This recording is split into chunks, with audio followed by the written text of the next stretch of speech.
ان الدین عند اللہ الاسلام. وہی ہے جس نے تم کو کمزور پیدا کیا. ایک اور جگہ پر بھی اللہ تعالیٰ نے ارشاد فرمایا وَخُلِقَ الْإِنسَانُ ضَعِيفًا، انسان کو ضعیف اور کمزور پیدا کیا گیا ہے. تو انسان جب پیدا ہوتا ہے تو پہلا مرحلہ اس کا بچپن کا ہوتا ہے. بچپن میں ہر بچہ انتہائی کمزور، نازک بدن، نازک طبیعت ہوتا ہے. تھوڑی سی سردی اور زکام ہو جاتی ہے تو بچہ رونے لگتا ہے، سنبھالتا نہیں ہے. تھوڑی سی تکلیف ہوتی ہے تو تکلیف اور شدت کے احساس کی وجہ سے رونا اور گڑ گڑانا بچے کی طبیعت بن جاتی ہے. اور اسی طرح اس کے ہاتھ، اس کے پیر، اس کا سر، اس کے جسم کے تمام اعضاء بالکل کمزور ہوتے ہیں. اگر کوئی تھوڑی سی طاقت ڈال کر کھینچے تو وہ عضو اس کے بدن سے جدا ہو جاتا ہے. تو اللہ فرماتے ہیں کہ اللہ وہی ہے جس نے تم کو کمزور بنایا، کمزوری میں پیدا کیا. ثم جعل من بعد ضعف قوة، پھر اللہ تعالیٰ ہی ہے جو کمزور انسان سے طاقتور انسان بناتے ہیں. جب بچہ تھوڑا تھوڑا تھوڑا دھیرے دھیرے آہستہ آہستہ بڑا ہونے لگتا ہے، اس کے جسم کے اعضاء میں طاقت، قوت اور مضبوطی پیدا ہونے لگتی ہے. لڑکپن سے پھر جوانی کی دہلیز پر جب قدم رکھتا ہے تو اس کے اعضاء میں جولانی آتی ہے، طاقت پیدا ہوتی ہے، وہ اسٹرینتھ اور مضبوط بنتا ہے. پھر اللہ تعالیٰ فرماتے ہیں ثم جعل من بعد قوة ضعفا وشيبا، پھر اللہ تعالیٰ طاقتور سے کمزوری کی طرف دوبارہ لاتے ہیں. طاقتور بنانے کے بعد میں پھر کمزوری کی طرف لاتے ہیں اور پھر بڑھاپا آ جاتا ہے. شیبہ بڑھاپے کو کہتے ہیں. یخلق ما یشاء، اللہ جس کو جیسا چاہتے ہیں بناتے ہیں، پیدا کرتے ہیں، تخلیق کرتے ہیں. وَهُوَ الْعَلِيمُ الْقَدِيرُ، اور اللہ تعالیٰ تمام چیزوں کو جانتے ہیں، کس کو کیسے بنانا ہے، کس کے اندازے کیسے مقرر کرنے ہیں، اللہ تعالیٰ کو سب معلوم ہے. تو انسانی زندگی کے کئی مراحل ہیں. بچپن کا مرحلہ ہے، لڑکپن کا مرحلہ ہے، جوانی کا مرحلہ ہے، ادھیڑ عمر کا مرحلہ ہے، پھر بڑھاپے کا مرحلہ ہے، پھر موت کا مرحلہ ہے. تو انسانی زندگی اتنے مراحل سے گزر کر زندگی کو کھپانے کا کام ہے. پیارے آقا جناب محمد رسول اللہ صلی اللہ علیہ وسلم نے ارشاد فرمایا لا تزول قدم عبد یوم القیامہ، کہ بندے کے دونوں قدم قیامت کے دن اس وقت تک آگے بڑھ نہیں سکتے، ہل نہیں سکتے. الا یسأل عن اربع، مگر یہ کہ اس سے چار چیزوں کے بارے میں سوال نہ کر لیا جائے. عن عمرہ فیما افناہ، سب سے پہلے انسان سے اس کی عمر کے بارے میں سوال کیا جائے گا کہ اپنی عمر کو کہاں گزارا، کیسے گزارا، کس چیز میں اپنی زندگی گزاری. وعن شبابہ فیما ابلاہ، اور دوسرے نمبر پر اس کی جوانی کے بارے میں سوال کیا جائے گا کہ اپنی جوانی کو کہاں گزارا، اپنی جوانی کو کن چیزوں میں گزارا. پھر تیسرے نمبر پر سوال کیا جائے گا وَعَنْ مَالِهِ مِنْ أَيْنَ اكْتَسَبَهُ وَفِيمَ أَنْفَقَهُ، کہ اپنی زندگی میں جو کچھ مال کمایا کہاں سے کمایا، مِنْ أَيْنَ اكْتَسَبَهُ کہاں سے کمایا، وَفِيمَ أَنْفَقَهُ اور کس چیز میں خرچ کیا۔ پھر چوتھے نمبر پر سوال کیا جائے گا وَعَنْ بما عمل فيه، اس کے علم کے بارے میں سوال کیا جائے گا کہ جو کچھ تو نے علم حاصل کیا اس کو کہاں خرچ کیا، اس پر کتنا عمل کیا۔ یہ چار سوال جب تک قیامت میں ان کا حل نہ کر لیا جائے، ان کا جواب نہ دے دیا جائے، بندے کے قدم آگے بڑھ نہیں سکتے، ہل نہیں سکتے۔ تو پیارے نبی آخر الزمان فخر کونین رحمت عالم حضرت محمد رسول اللہ صلی اللہ علیہ وسلم نے قیامت تک آنے والی نسل انسانی کے لیے ان قیمتی باتوں کو ارشاد فرما کر یہ تعلیم دینے کی کوشش فرمائی کہ ہر آدمی اپنے بارے میں یہ سوچے کہ مجھے حساب دینا ہے، قیامت میں اللہ کے یہاں جواب دہ ہونا ہے، میرا محاسبہ کیا جائے گا، اور مجھ سے جب تک چار چیزوں کے بارے میں حساب نہیں لے لیا جائے گا اس وقت تک میں آگے نہیں بڑھ سکوں گا۔ تو اب زندگی کے ان مرحلوں میں انسان انہیں چار چیزوں سے گزرتا ہے۔ اس کی زندگی جب سے پیدا ہوا ہے موت تک پوری زندگی اس کی عمر ہے، کوئی 50 سال کی زندگی گزارتا ہے، کوئی 60 سال کی زندگی گزارتا ہے، کوئی 30 سال کی زندگی میں دنیا سے رخصت ہو جاتا ہے، کوئی 55 میں دنیا سے رخصت ہو جاتا ہے۔ بالغ ہونے تک اللہ تعالیٰ نے کسی کو ماخوذ نہیں فرمایا، مسئول نہیں فرمایا، کسی کی پکڑ نہیں ہے، لیکن بالغ ہونے کے بعد سے جو اس کی زندگی موت تک ہے اس کے بارے میں ایک ایک منٹ کے سلسلے میں، ایک ایک سیکنڈ کے سلسلے میں، ایک ایک آگے بڑھائے ہوئے قدم کے بارے میں، اور ایک ایک خرچ کیے ہوئے پیسے کے بارے میں، اور علم جو کچھ اس نے حاصل کیا ہے اس کے عمل کے بارے میں اس کو جواب دینا ہے، اس کے بغیر اس کو چھٹکارا نہیں مل سکتا۔ تو بچپن سے لے کر موت تک جو کچھ اس کی زندگی ہے ساری اس کی عمر ہے۔ اللہ کے یہاں ہر ایک کو اپنی عمر کے بارے میں جواب دینا ہے کہ میں نے اپنی عمر کہاں گزاری، فیما افنا، کس چیز میں گزاری، اللہ کی فرما برداری میں، اللہ کی اطاعت میں، اللہ کو راضی کرنے میں، اللہ کے احکامات پر چلنے میں، اللہ کو خوش کرنے میں زندگی گزاری، یا اللہ کی نافرمانی میں، اللہ کی نامرضیات میں، اللہ کو ناراض کرنے میں، شہوات کا بندہ بن کر، شیطان کا بندہ بن کر، گناہوں کا راستہ اختیار کر کے، اللہ کو ناراض کر کے جہنم میں لے جانے والے راستوں کو اختیار کر کے زندگی گزاری۔ جواب دہ ہونا ہے، ہم بے لگام نہیں ہیں، بے بہار نہیں ہیں کہ جیسے شکر بے بہار ہوتا ہے، جس اونٹ کے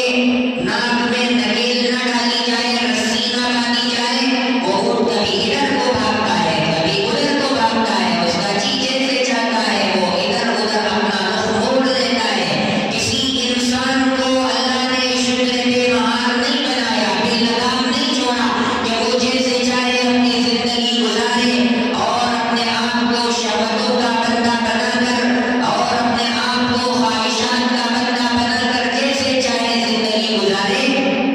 ایسے اللہ نے بے لگام نہیں چھوڑا ہے۔ ہر ایک کو اپنی زندگی کے بارے میں اللہ کے یہاں جواب دہ ہونا ہے۔ جب تک وہ اپنی زندگی کے بارے میں حساب کتاب نہیں دے گا اللہ کے یہاں آگے کی منزل کو پار نہیں کر سکتا۔ لہذا ہماری زندگی جو ہم کو ملی ہے انتہائی قیمتی ہے۔ میں نے پچھلے جمعہ عرض کیا تھا کہ پانچ چیزوں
تو جو بندہ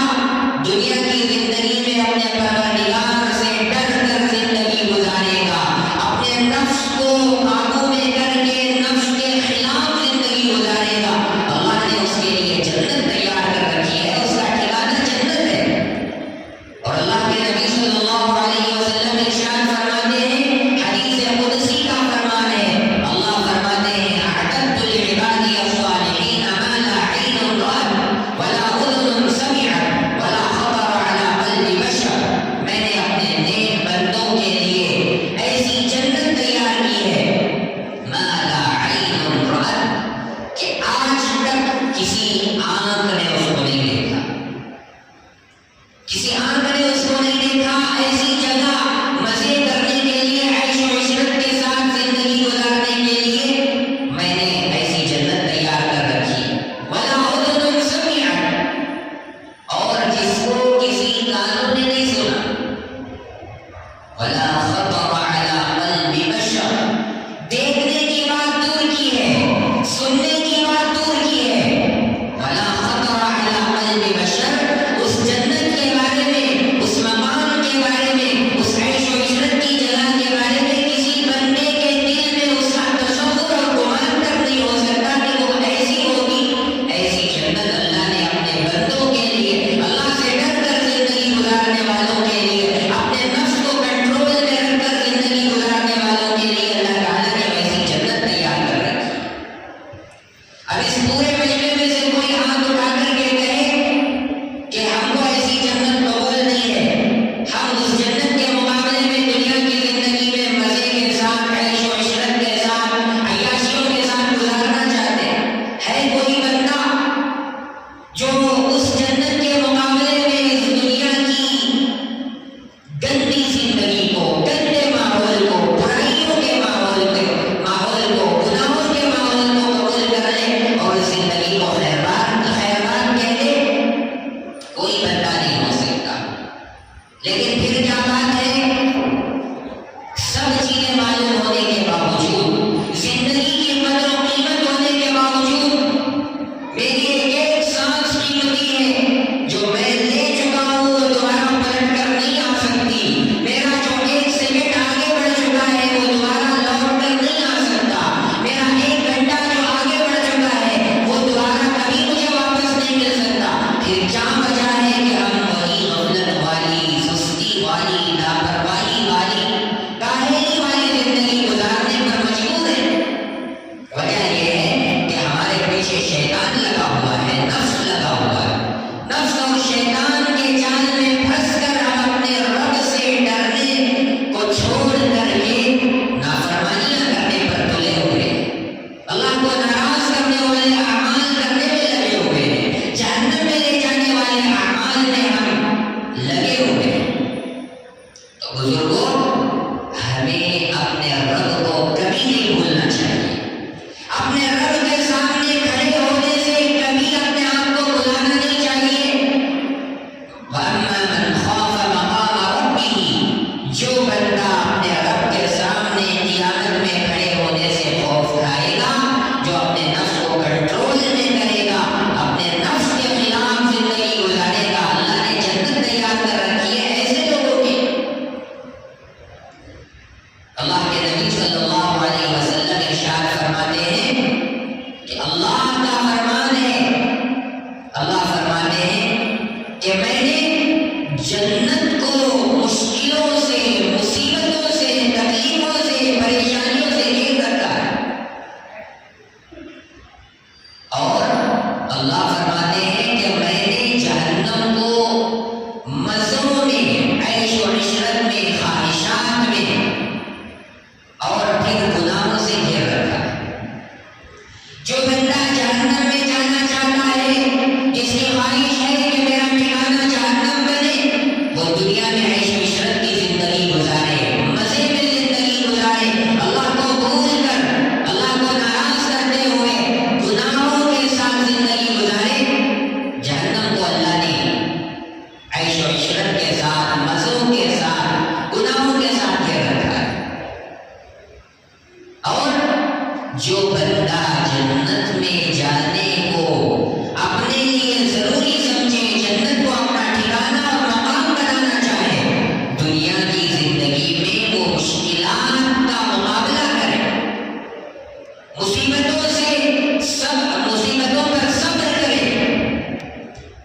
ہر تکلیف کو اپنے گلے سے لگائے، اپنے سینے سے لگائے. خدا خواہی بلا خواہی، جو آدمی اللہ کو چاہتا ہے، اللہ سے محبت کرتا ہے، وہ بلاؤں اور مصیبتوں سے محبت کرتا ہے. اسے کوئی بھی زندگی میں تکلیف آئے، پریشانی آئے، مصیبتوں کا سامنا کرنا پڑے، وہ کبھی اپنی مصیبتوں کے آگے گھٹنے نہیں ٹیکتا اور اللہ سے گلے اور شکوے نہیں کرتا کہ اللہ آپ نے مجھے پیدا کیوں کیا؟ مصیبتوں میں ڈالنے کے لیے، پریشانیوں میں ڈالنے کے لیے، میں ادھر ادھر گھومارا پھروں اس لیے. کبھی وہ اللہ سے گلے شکوے نہیں کرتا. ہر مصیبت پر وہ صبر کرتا ہے، تکلیفوں میں ایسی زندگی گزارتا ہے رستہ کھیلتا ہوا. اللہ آپ نے مجھے جس حال میں بھی رکھا ہے، اچھے حال میں رکھا ہے. چاہے خوشی کا ماحول ہو، چاہے غمی کا ماحول ہو، چاہے اس کی زندگی میں بالکل خوشگواری ہو، خوب پیسے اس کے پاس ہو، مال و دولت کی فراوانی ہو، اچھے اچھے کھانے کو کھا رہا ہو، مومن کی علامت یہ ہے کہ وہ نعمتوں کے ملنے پر اللہ کا شکر ادا کرتا ہے اور مصیبتوں کے آنے پر وہ صبر کا دامن کبھی چھوڑتا نہیں ہے، صبر کے ساتھ زندگی گزارتا ہے. اسی لیے فرمایا کہ مومن ہمیشہ یہ کہتا ہے نہ یہ حال اچھا نہ وہ حال اچھا، خدا جس حال میں رکھے وہ حال سب سے اچھا. نہ یہ حال کا مطلب خوشگوار زندگی گزر رہی ہے، مال و دولت کی فراوانی ہے، اچھے کپڑے مل رہے ہیں پہننے کے لیے، اچھا کھانا مل رہا ہے کھانے کے لیے، اچھے مشروبات مل رہے ہیں پینے کے لیے، اس حال میں بھی خوش ہے. اللہ نے مجھے جو کچھ دیا ہے اس میں میرا کوئی کمال نہیں ہے، اللہ نے اپنے فضل سے دیا ہے. نعمتوں کے ملنے پر میں اللہ کا شکر ادا کروں گا. لئن شکرتم لأزیدنکم ولئن کفرتم ان عذابی لشدید. اگر تم میری نعمتوں کے ملنے پر میرا شکر ادا کرو گے تو میں اور زیادہ نعمتوں میں اضافہ کروں گا، اور زیادہ بڑھا کر نعمتیں دوں گا. ولئن کفرتم، اور اگر میری نعمتوں کے ملنے پر تم ناشکری کرو گے، مجھے بھول جاؤ گے، میری ناشکری کرنے پر آ جاؤ گے، گلے شکوے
بارے میں سوال کیا جائے گا کہ اپنی جوانی کہاں گزاری؟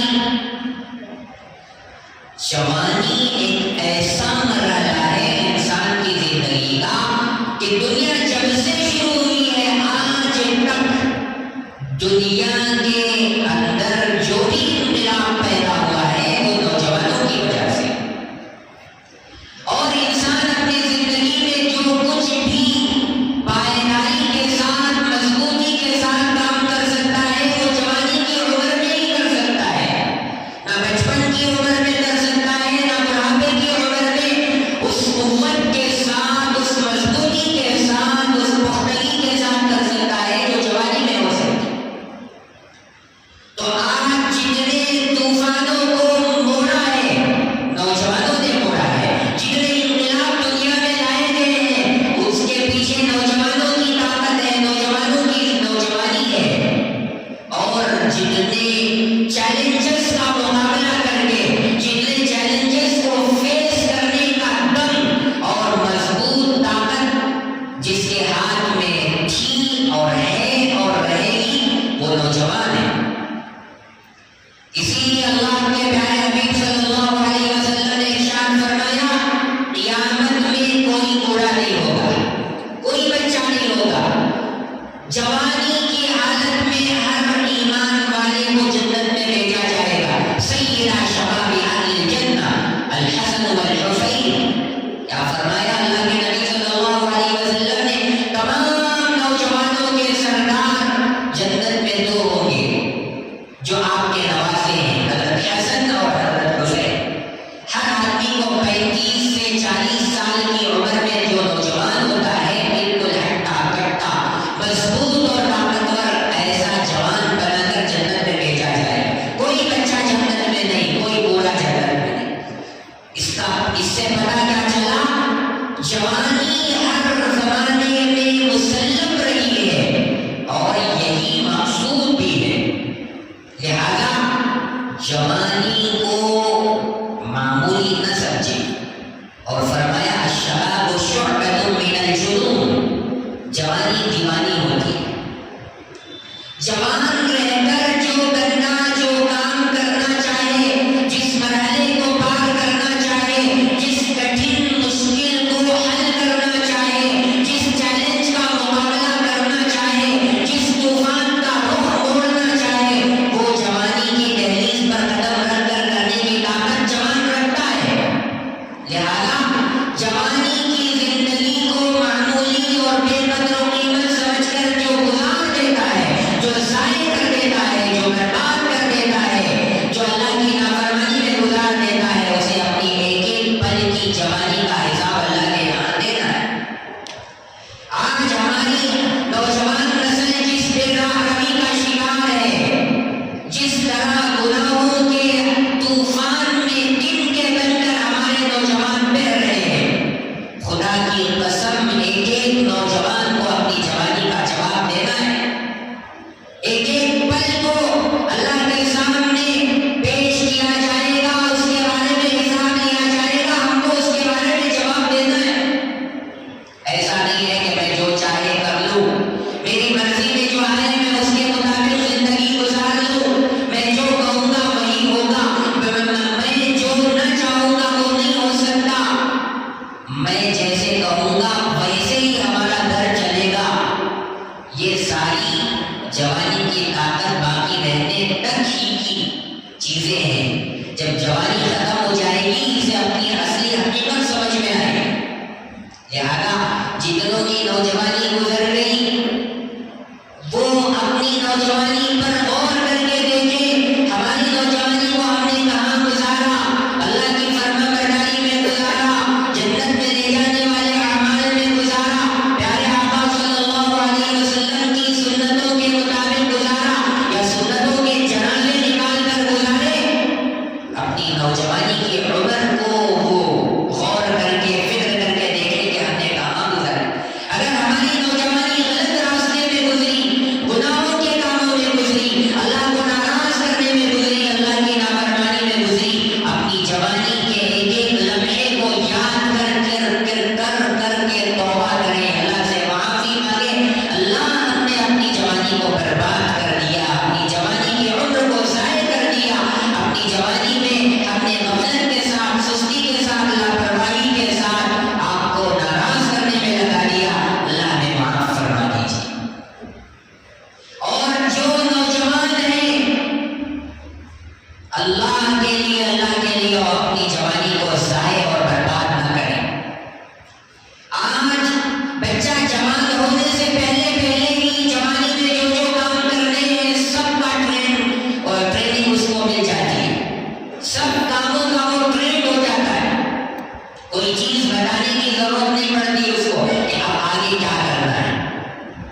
سارے کام اس کو معلوم ہوتے ہیں. پہلے تو ماں باپ کو ڈرنا پڑتا تھا، بچہ جوان ہو رہا ہے، ایسے ویسے کاموں سے اسے دور کرو، ایسی ویسی حرکتیں اسی نظروں کے سامنے نہ کرو، ایسے ویسے ماحول سے اس کو بچاؤ. ماں باپ خوف کھاتے تھے چونچو بچہ جوانی کی دہلیز پر قدم رکھنے کی عمر کی طرف بڑھتا تھا. اب تو چھوٹے چھوٹے بچے ہیں، وہ ایسی ایسی باتیں کرتے ہیں کہ بوڑھے بھی شرما جائیں. ایسی گندی باتیں، ایسا گندا ماحول، ایسے گندے نظارے ہم نے اپنے بچوں کے لیے ایسا گندا ماحول فراہم کر دیا کہ اب بچہ جوان ہوتے ہی سارے کام کرنے لگتا ہے، اس کو کسی کی رہبری اور رہنمائی کی ضرورت نہیں پڑتی. اللہ کے پیارے نبی صلی اللہ علیہ وسلم نے ارشاد فرمایا، ما نحل والد، کوئی والد اپنے بیٹے کو، اپنے بچے کو اس سے بہتر دولت اور تحفہ نہیں دے سکتا کہ جو باپ اپنی اولاد کو نیک اخلاق سکھائے، اچھے اخلاق اور اچھے آداب بتلائے. اچھے اخلاق کی ایسی دولت ہے، یہ ایسی نعمت ہے، ایسی دولت ہے کہ جس سے بڑھ کر کوئی دوسری دولت نہیں ہے. آج مسلم کمیونٹی کو، مسلم معاشرے کو سب سے زیادہ شکایت ہے اچھے اخلاق سے دور ہونے کی، اچھے اخلاق سے محروم ہونے کی. ہر انسان ظاہر میں انسان ہے، لیکن وہ درندہ بن کر زندگی گزار رہا ہے. انسانی زندگی میں وہ حیوان سے بدترین موڑ پر قدم رکھ کر زندگی گزار رہا ہے. ایک انسان کی دوسرے انسان کے لیے اپنے دل میں محبت نہیں ہے، اس کے لیے جگہ نہیں ہے، ہمدردی نہیں ہے، خیر خواہی نہیں ہے، بس نام کا مسلمان. پیارے آقا صلی اللہ علیہ وسلم نے اپنے کو اپنے غیروں کے ساتھ بھی اچھے اخلاق کا مظاہرہ فرمایا، غیروں کے لیے دوسروں کی تکلیفوں کو برداشت کیا. آج ایک مسلمان دوسرے مسلمان کے لیے درد سر بنا ہوا ہے، زندگی کا دشمن بنا ہوا ہے، بھیڑیا بن کر زندگی گزار رہا ہے. اس کے سینے میں پتہ نہیں دل ہے یا پتھر ہے. ایسا ایک مسلمان دوسرے پڑوسی سے اتنا زیادہ نالا ہے، ناراض ہے، ناخوش ہے کہ اس کے موت پر وہ خوش ہوتا ہے، اس کی موت پر وہ خوش ہوتا ہے. اور بہت سارے پڑوسی تو ایسے ہیں کہ تاک میں رہتے ہیں کہ کب ہم کو موقع ملے کب اس کو موت کی گھاٹ اتارے. کتنے لوگوں نے اپنے پڑوسیوں کو موت کے گھاٹ اتارا ہے. اللہ کے نبی صلی اللہ علیہ وسلم نے ارشاد فرمایا کہ جبرائیل امین نے مجھے پڑوسی کے حقوق اتنے بتائے کہ مجھے اندیشہ ہونے لگا کہ پڑوسی کا کہیں کوئی حق اللہ تعالیٰ وراثت میں نہ شامل فرما دے. پڑوسی کے اتنے حقوق ہیں. آج ایک مسلمان پڑوسی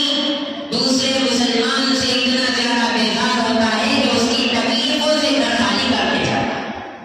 یہ ہمارے اخلاق ہیں، یہ ہمارے کیریکٹر ہے، یہ ہمارے ڈسپلن ہے، یہ ہمارا کردار ہے. اللہ اکبر کبیرہ. حضرت امام ابو حنیفہ رحمۃ اللہ علیہ ہم سب کے امام ہیں، اور جو چار فقہ،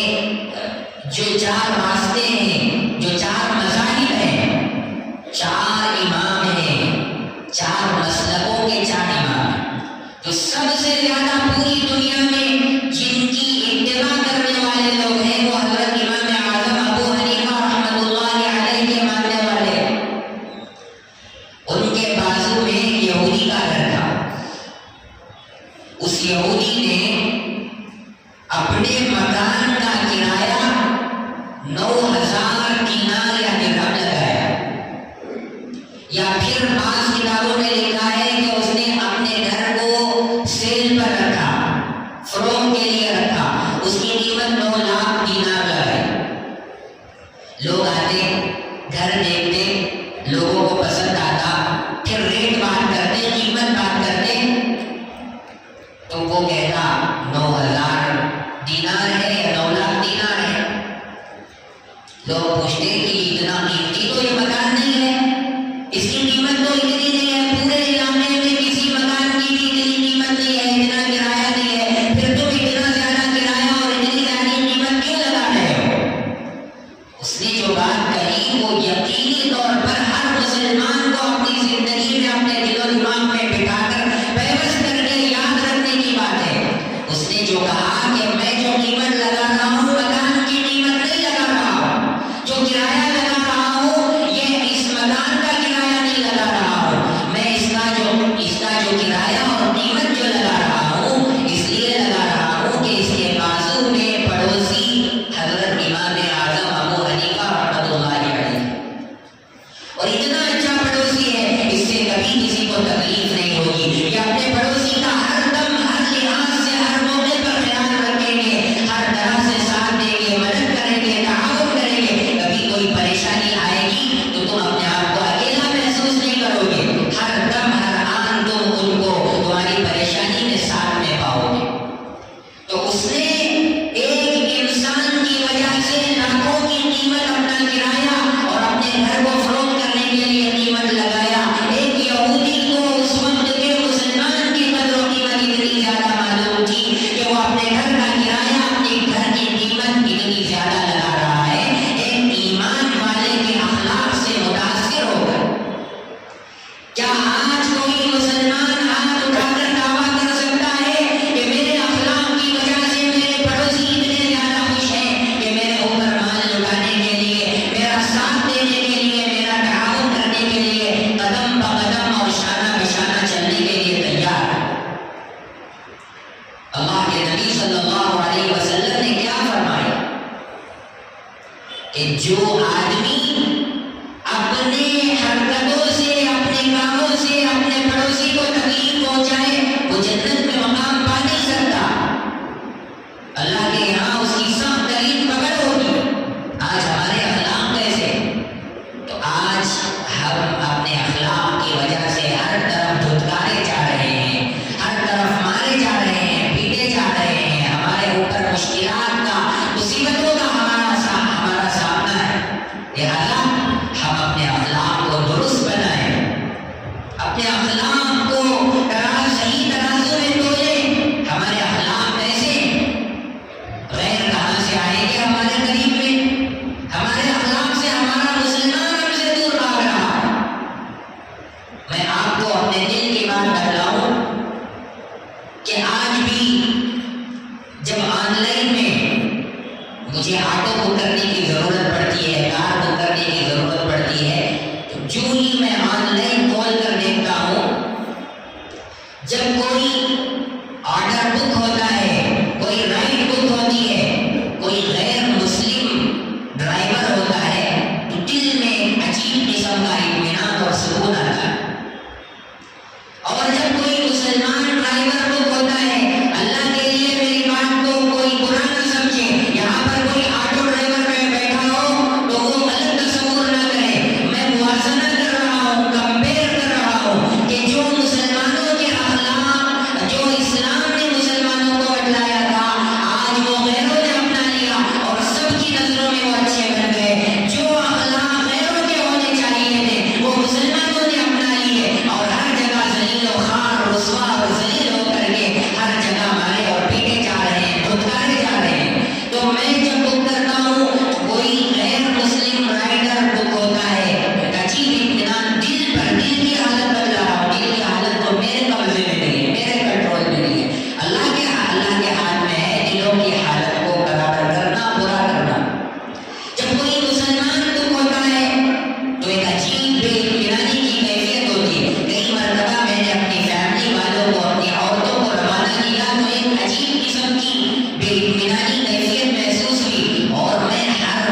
مسلمان نوجوان اپنے اخلاق کو درست کریں، اپنے اخلاق کو بدلیں، اپنے اندر ہمدردی پیدا کریں، اپنی جوانی کو قدر و قیمت والی جان کر شراب میں، کباب میں، زنا کاری میں، گناہوں کے ارتکاب میں، ناچ گانوں کی محفلوں میں جا کر کے اپنی جوانی کو برباد ہونے سے اللہ کے لیے بچائیں۔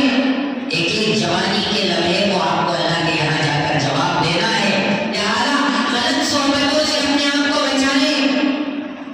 المرء علی دین خلیل، اللہ کے نبی نے فرمایا کہ آدمی اپنے دوست کے دین پر ہوتا ہے، جس کو کسی فارسی کے شاعر نے کہا صحبت صالح برا طالح کنن، صحبت طالح برا طالح کنن۔ اچھے لوگوں کی صحبت اے نوجوان تجھے اچھا بنا دیتی ہے، برے لوگوں کی صحبت اے نوجوان تجھے برا بنا دیتی ہے۔ اپنے آپ کو اچھے دوستوں کو ہوا کے حوالے کرو گے تو ان کے اچھے اخلاق تمہارے اندر پیدا ہوں گے، اپنے آپ کو برے اخلاق والے دوستوں کے حوالے کرو گے تو ان کے برے اخلاق نہ چاہتے ہوئے بھی تمہارے اندر پیدا ہوں گے۔ آج ہمارا نوجوان غلط نوجوان سے دوستی اختیار کرتا ہے، پہلے بیڑی اور سگریٹ پیتا ہے، پھر دوسرے نمبر پر شراب پیتا ہے، تیسرے نمبر پر زنا کا مرتکب ہوتا ہے، چوتھے نمبر پر ڈرگس کا استعمال کرتا ہے، پانچویں نمبر پر جا کر کے مرڈر کرتا ہے، کسی کا قاتل بن جاتا ہے، چھٹے نمبر پر اپنے پورے خاندان کے لیے، اپنے ماں باپ کے لیے، اپنے بھائی بہنوں کے لیے وہ ایک ذلیل خوار ہو کر کے سب کے لیے درد سر اور مصیبت بن کر کے رہ جاتا ہے۔ آج کتنے ماں باپ ایسے ہیں جن کو اپنے نوجوان بچوں کی زندگیاں پسند نہیں ہے، نوجوان بچوں کے لیے ان کے ماں باپ جو اپنی زندگی کے ہر مرحلے کو قربانیوں کا سامنا کر کے اپنے بچے کو پالنے میں، پوسنے میں، اس کی زندگی کو صحیح راستے پر لگانے کے لیے ہر تکلیفوں کو انہوں نے قربان کیا، ہر تکلیفوں کو برداشت کیا، وہ ماں باپ اپنی زبان سے ان اولاد کے حق میں بددعائیں کر رہے ہیں، اے اللہ ان بچوں کو اٹھا لیجیے، ہمیں ضرورت نہیں ہے ایسے بچے، یہ بچہ پتہ نہیں کب مر جائے، کب موت کے حوالے ہو جائے، کب ہمارا دل ٹھنڈا ہو جائے، ایسے ہمارے نوجوان بنتے۔ خدا کے لیے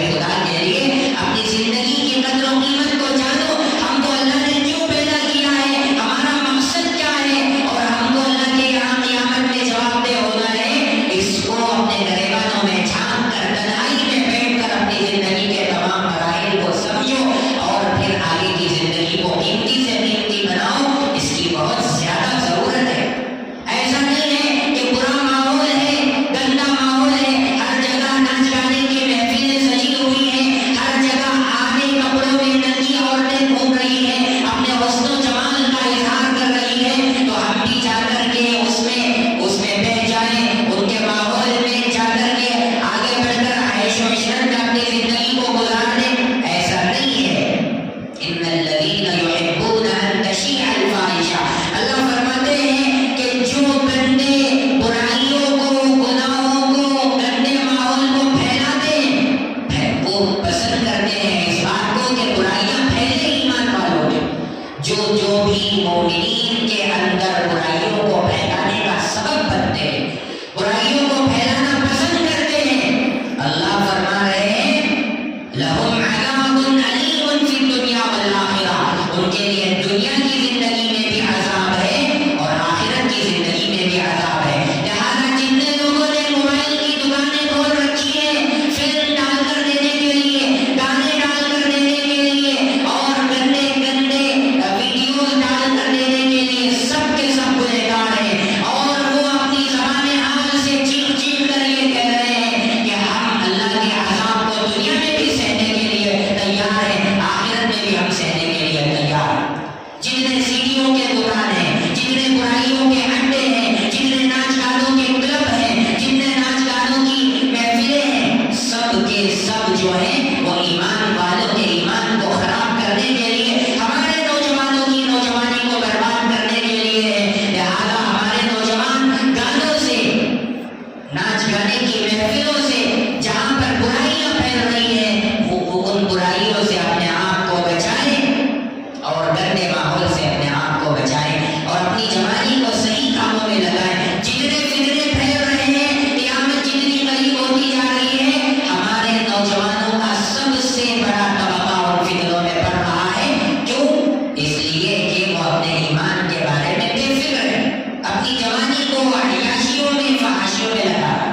لہذا اگر کسی کو فتنے سے بچانا ہے، اپنے ایمان کی سلامتی اگر کوئی چاہتا ہے، اپنی جوانی کو صحیح راستے میں لگائے، نیک لوگوں کے ساتھ اپنے تعلق کو مضبوط کرے، علم والوں کے ساتھ، اللہ والوں کے ساتھ اپنے تعلق کو مضبوط بنائے گا، اس کی جوانی کی حفاظت ہوگی، اس کی جوانی خیر کے کاموں میں لگے گی، غلط کاموں سے بچے گی، گناہوں سے اپنے آپ کو بچانے والا بنے گا، اور جوانی کی جو عبادت ہوگی اللہ کو اتنی پسند آئے گی کہ قیامت کے ہولناک منظر میں عرش کے سائے میں اس نوجوان کو جگہ ملے گا، شاب نشا فی عبادت اللہ، جس نے اپنی جوانی کو اللہ کی عبادت میں لگایا ہوگا۔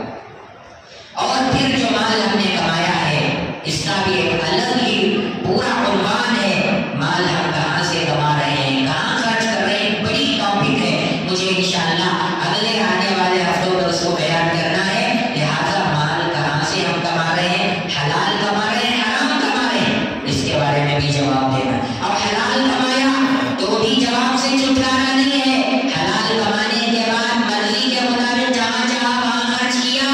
یا پھر اللہ کی مرضی کے مطابق اللہ جہاں چاہتے تھے وہاں خرچ کیا، اس کا بھی جواب دے۔ حرام کمایا تو حرام کمانے کی اجازت نہیں کی، کیوں کمایا،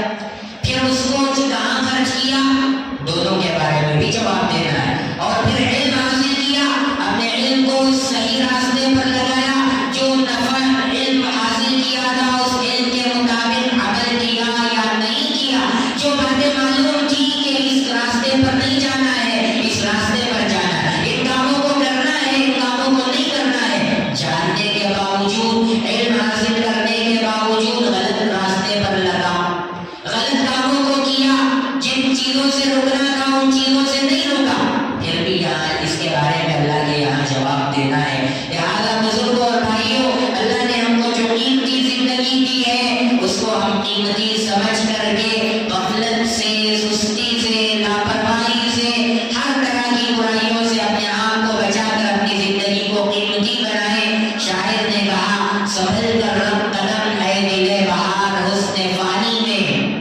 یہ جو خوبصورتی ہے، ایک نوجوان ہمیشہ دن میں 70 مرتبہ شیشہ اٹھاتا ہے، مرر اٹھاتا ہے، اور بار بار اپنا چہرہ دیکھتا ہے، زلفیں ٹھیک کرتا ہے اور کریم لگا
ان کے اندر خوشگوانی ہے ہماری جوانی باقی رہ جائے گی، خوشگوانی ہے ہماری طاقت باقی رہ جائے گی، خوشگوانی ہے کہ ہماری خوبصورتی باقی رہ جائے گی، خوشگوانی ہے کہ ہمارا مال ہمارے پاس سدا قائم رہ جائے گا، خوشگوانی ہے کہ ہماری زندگی ہمیشہ باقی رہ جائے گی، صرف خوشگوانی ہے۔ لیکن جب موت آئے گی، جب بیماریوں کا حملہ ہوگا، جب خوبصورتی بڑھاپے سے ڈھل جائے گی اور جب مال ختم ہو جائے گا، اس وقت حقیقت سمجھ میں آئے گی کہ ہم تو نادانی میں مبتلا تھے۔ حضرت شاہ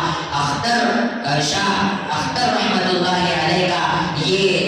شعر ہے جو میں نے پڑھا ہے۔ اللہ کرے کہ اللہ ہماری باتیں ہم سب کو سمجھ میں آئے اور اللہ تبارک و تعالی ہمیں اپنی زندگی کی قدر و قیمت سمجھتے ہوئے اپنی زندگی کو اچھے کاموں میں، نیک اعمال میں، نمازوں کو قائم رکھنے میں، قرآن کی تلاوت کرنے میں، ذکر و اذکار میں مشغول رہ کر اپنے مال کو صدقہ اور خیرات میں لگا کر کے زندگی گزارنے کی توفیق عطا فرمائے۔ اللہ تعالیٰ ایسے پرفتن دور میں ہم تمام کو ہر آنے والے فتنے سے الرٹ ہو کر، خبردار ہو کر، بیدار ہو کر اپنے ایمان کی، اپنے دین کی سلامتی کے ساتھ زندگی گزارنے کی توفیق عطا فرمائے۔ آمین وآخر دعوانا ان الحمدللہ رب العالمین۔ اللهم صل على سيدنا